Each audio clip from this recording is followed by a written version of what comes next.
Good day, ma'am and sir. My name is Rowelyn Nusilio. I'm 43 years old. I have lived-in partner with one son, 17 years old. My father's name is Wilfredo Nusilio. My mother's name is Flora Nusilio. I have 6 brothers and 2 sisters. I am high school graduate. I am Roman Catholic.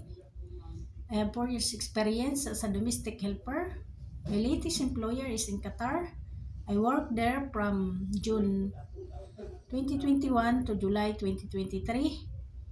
I served for 7 family members, 2 adults, 65 and 47 years old, and 5 children, ages 21, 17, 15, 10, and 4 years old. My main duties and responsibilities are taking care of the 4 years old children, bringing and picking to school and activities, doing household works like cleaning the house, washing dishes, doing laundry, ironing clothes, gardening, and sometimes car washing.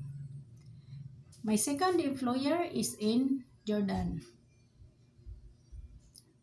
I worked there from October 2017 to December 2019. I served for one family member, elderly, 73 years old.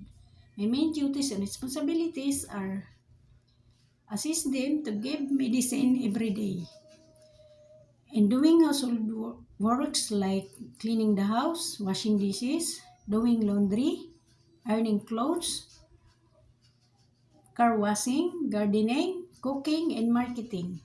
To my future employer, if you hire me, I will promise to do my best.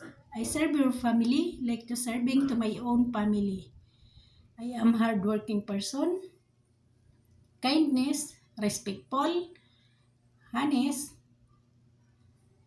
lovable, easy learner, and can work without supervision. Thank you in advance. See you soon.